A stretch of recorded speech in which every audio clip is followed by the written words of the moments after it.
All right, here we go this morning. We are on 5-6 today.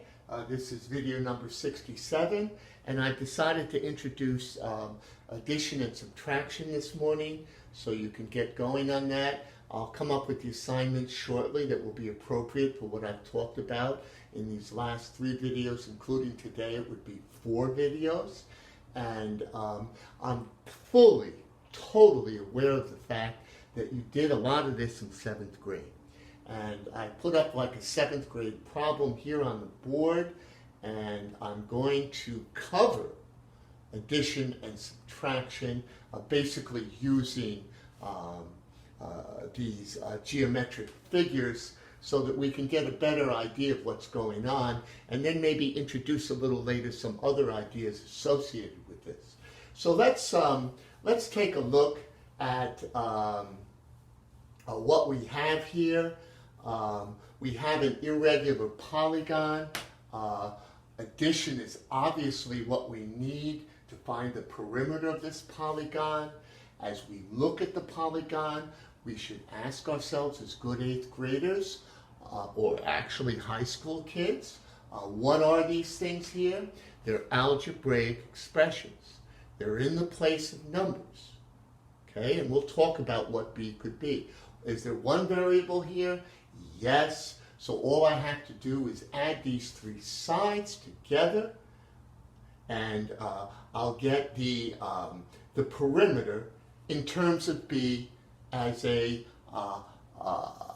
algebraic expression, a polygon as well, which I'll classify when we do this. Well, you'll get some more classification problems on your homework. So I took the, by the way, the name of this particular figure, it's always good to talk to high school kids, especially freshmen, reinforcing the basic ideas. This is called an irregular polygon. Poly means many. Gon is an angle, so it's saying that each angle is different here. If the angles are different, their facing or corresponding sides will be different. So it's an irregular figure for incongruent sides. There we go. Speaking a little bit as, or non-congruent, some people might say. Okay? All right. So there we are, and the task here would be to find the perimeter. I'll bet money you did that in 7th grade. So I lined up the b's, I lined up the numbers, and I'll just put them together using negatives and positives, and that will be the perimeter. And so let's see, the b's cancel. So there's 5b here, and there we go. The -2, the -1, and the +3 cancel. And there we go. The perimeter is 5b plus 3. Hoopy doopy, right? I'm going to agree with any kid who said that. So that's the perimeter. The perimeter in terms of b as an algebraic expression. And at this point in time, I would be tempted to introduce what the idea of a restriction is. We'll hold off on that. I'll get to that as soon as possible, but it's best now to introduce the next idea. So given these sides, we agree, and adding them together using 7th grade math methods, we found the perimeter, and we said the perimeter is just as 5 times a number plus 3, and we accept that as the answer because that's our new topic in math, these algebraic expressions renamed polynomials. So there, I cleaned the board a little bit, and I'm going to write that the perimeter equals 5b plus 3. I seem to remember that. Does anybody want to tell me what this would be classified as? And I'll just pause for a second, that maybe some of you are trying to think this thing out. Well, the b is the 1. Any b that has no number above it, no exponent above it, we mark to the 1. There's the coefficient in front of the b. And then, of course, if we're thinking the way I taught you the other day, this would be 5b to the 1 plus 3b to the 0. b to the 0 being 1. So it's a binomial first degree. However, we call that a linear binomial. And in fact, this is just a line on the graph paper, slope 5, y-intercept b. You should be thinking like that at your age. Time goes on. So there we go, we got that done. And now I'm going to change the numbers here, the expressions here, and I'm going to go clockwise again. I'm just going to change it a little bit and introduce the idea of subtraction the right way, okay? Because there's only one simple idea with subtraction, and we might as well tackle it today. And here's another problem, almost the same as the first. Nobody's trying to make up difficult math here, as you can clearly see. And I'm going to label the vertices A, B, C, D. And I'm going to tell you now that we have a new perimeter. I'll erase this old perimeter. It's also a linear binomial. So that would be degree 1. And the perimeter turns out to be 5b plus 4. All right, whoopie-doopie, right? Just like we were saying before. But the task this time would be to find AD. And I'll put the question mark there. So there it is, kind of like baby math in 7th grade when someone asked you what's 3x plus 1 equals 7, and then you were told to take the opposite here, and what you do on one side you do on the other, something like that. And whoops, it still doesn't erase properly. And but here everything's in algebraic expressions. So let's work that along, see how it goes. I'm going to add everything up, and I'm going to do it horizontally this time, so you're minded of algebra. So I have 4 minus b, I'm starting here on the top, plus 2b minus 1, each algebraic expression, plus question mark, which we called geometrically AD. Okay? And that is going plus b minus 1. Okay? You still okay with me there? I still got enough space over there. And that equals 5b plus 4. And we'll make sure that you can see the 4 over there. I got it over there. All right? So there you go. Not so bad. Here's the top side going clockwise. There's the 2b minus 1, which is CD. There's the question mark, which substitutes for x.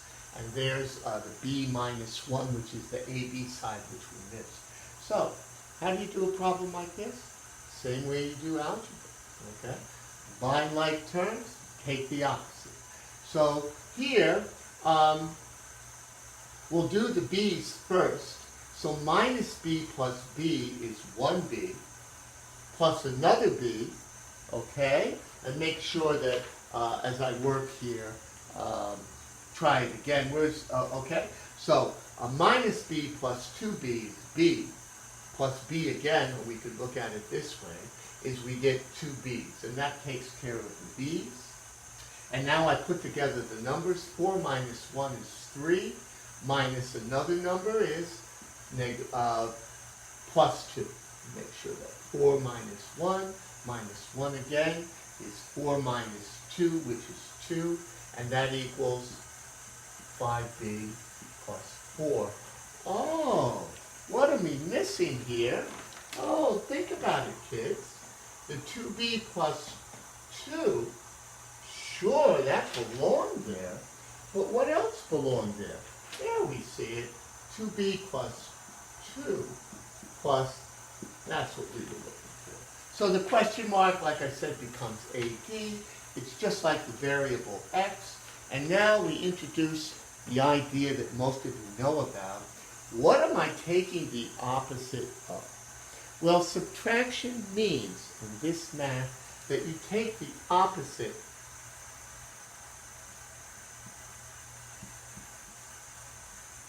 of the whole algebraic expression. Okay? And I'm putting it in parentheses here. Normally I wouldn't do that, But this is the point to explain it.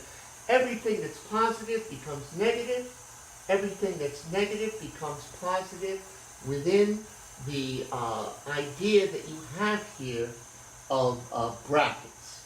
So here we go. I erase it, having put down the concept, and now I break it into pieces, and I have the opposite of 2b is negative 2b.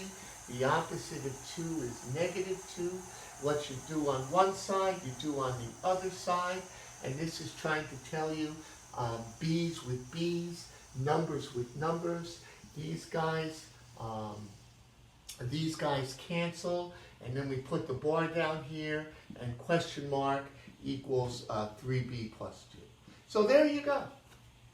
We found that missing side. Of course, we'll check it over here on the other side, but the idea should be crystal clear to your average 9th grade, okay?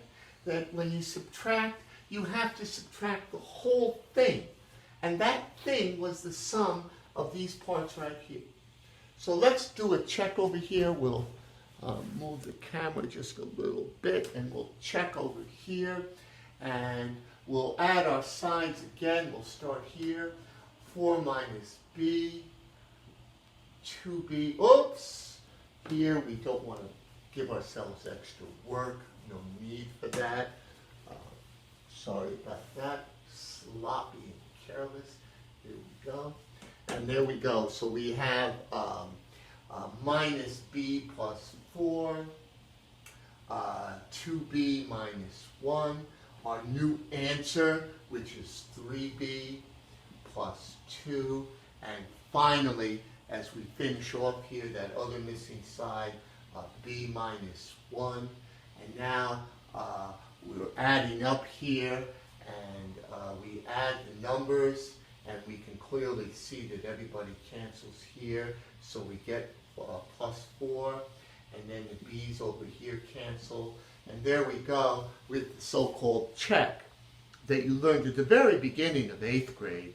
Surely it's seen it in 7th grade, and the problem's complete. And that's our first exposure to subtraction.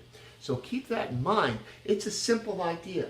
Imagine each algebraic thing, okay, as a algebraic expression involved in parentheses. So the opposite of this is minus 2b plus 1. What's the rule? You put everything in your mind or physically with your pencil inside of parentheses, and whatever's inside, you take the opposite thereof. That's called subtraction. And we'll come back and we'll give you some exercises that I'll do on the board here, and a couple more problems that we can do together. Okay.